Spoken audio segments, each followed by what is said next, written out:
On a la chance d'avoir une toute nouvelle émission à TVRS et ça s'appelle Fred Bastien, ton père a le câble. Oui. Fred Bastien. Je sais pas c'est qui a inventé ce nom. Je sais pas c'est qui a sorti ça. Je sais pas non plus. C'est original? Oui. Oui? Mais en fait, honnêtement, c'est né, je pense que c'est à la hauteur de l'émission, c'est-à-dire c'est né d'une idée que j'ai eue très spontanée en discutant avec Sylvain ici de TVRS. Parce que, tu sais, moi, je suis tanné que les gens ils disent « la télé, c'est en train de mourir » ou comme « que les gens de la télé regardent l'Internet de haut », tu sais, parce que c'est un contenu qui est un peu différent. Alors moi, qui ai toujours eu un pied dans les deux médias, je me suis dit « Regarde, on va faire la première émission de télé communautaire internationale au monde. » Puis là, en jasant avec Sylvain, il était comme « Ouais, mais tu sais... » International au monde, parce que tu la diffuses sur Internet. Exact. C'est ce que tu veux dire. Parce que ça va être aussi, parce que c'est la primeur est à TVRS. Le real deal, c'est ici. C'est the way it was meant to be watched. C'est si t'es sur la rive sud, dans ton sofa, pendant que tes parents sont allés se coucher après avoir regardé Salvaille, toi t'es dans le sous-sol, t'as peut-être les facultés affaiblies et tu regardes ça sur un gros écran ou un petit écran cathodique de 3e télévision de la maison. This is the way it was meant to be watched. Ça, c'est comme ça. Mais ça va aussi être sur ma chaîne YouTube pour que les Français, les Européens qui me suivent et les Québécois non rive-sudiens puissent avoir la chance de le voir. Mais pour finir sur le nom, c'est parce que mon père, il a le câble. C'est parce qu'il y a toute une génération de gens qui sont exclusifs télévisuels. Et ils ont des enfants, ces gens-là, souvent, pas tous, mais il y en a qui ont des enfants. Et eux me regardent sur Internet.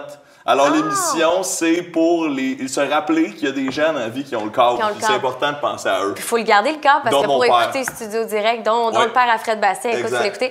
Puis là, t'as rencontré différents invités. Oui. Là, on parle de câble. On parle quel genre d'invités que tu reçois? Moi, j'ai eu la chance d'avoir des invités. Moi, ce qui m'intéresse, c'est les vieux sages. Hein. Moi, les vieux sages, parce que, tu sais, en Afrique, on dit un vieux qui meurt, c'est une bibliothèque qui brûle.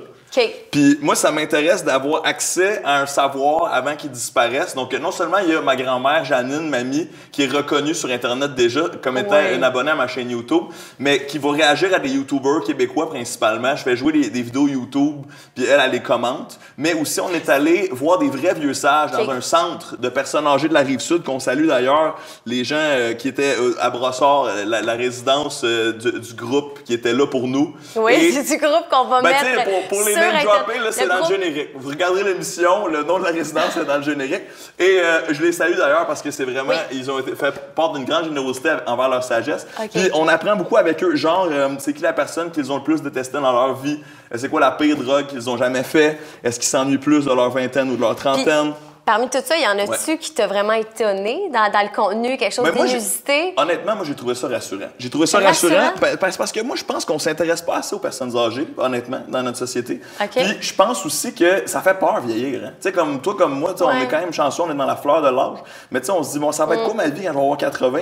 Mais honnêtement, moi, j'ai rencontré des gens sereins, des gens sages, des gens avec le goût de vivre. Puis, tu sais, même, j'ai une question que je leur posais, c'est est-ce que le sexe après... Ben, c'est comment le sexe après 60 ans?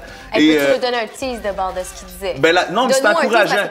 C'est encourageant. Des 9 intervenants, il y en a 8 qui me disaient que ça continue de se passer. Bon, c'est peut-être moins récurrent, mais il y a de l'action quand même. Il y a de l'action dans nos centres de sages, définitivement. Il y a de l'action, il y a des révélations à ton émission, Fred Bastien, ton père a le câble.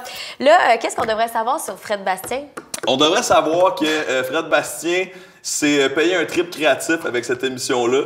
Et je trouve extrêmement choyé d'être tombé sur une télé communautaire qui avait envie de prendre un risque puis d'essayer des affaires, puis qui était consciente que les jeunes regardent beaucoup l'Internet, mais il y a une porte ouverte dans la télévision, puis que les gens qui vont tomber sur l'émission en zappant le soir vont faire « Qu'est-ce qui se fucking passe? » et vont rester à l'antenne. Et un petit bip sur ce que tu viens de dire parce qu'on est en direct, mais c'est pas grave. C'est pas moi qui l'ai dit, c'est pas moi qui l'ai dit. C'est pas toi qui l'as dit. Non, mais c'est Fred Bastien. Tu dis, toi, il y a beaucoup de gens qui te suivent sur le web, un YouTuber, tout le monde te suit dans le fond sur Twitter, Snapchat, Instagram, Facebook. On fait un snap après ça. On fait un snap après. Puis tu finis avec une télé communautaire. Non, ce n'est que le début. Moi, honnêtement, c'est un rêve depuis longtemps, la télé communautaire, je te jure. Ah ouais, tu me le jures? Mais parce que Tom Green est une influence, un Américain humoriste qui fait beaucoup d'humour.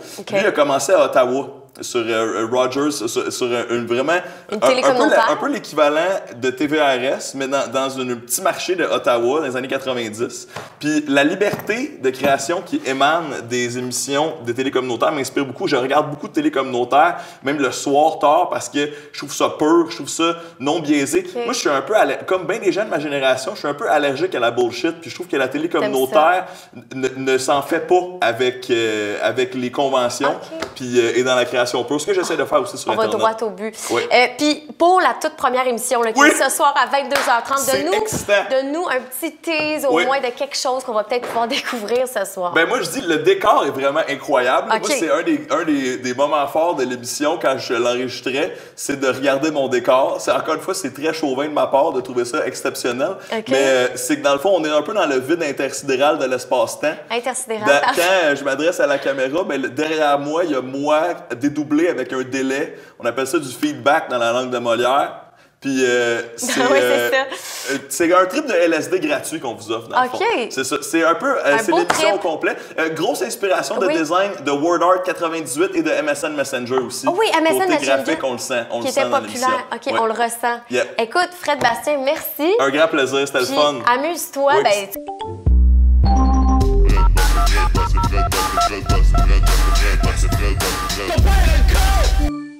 On jase de Candy Cross demain. Vous êtes curieux de savoir c'est quoi? C'est là?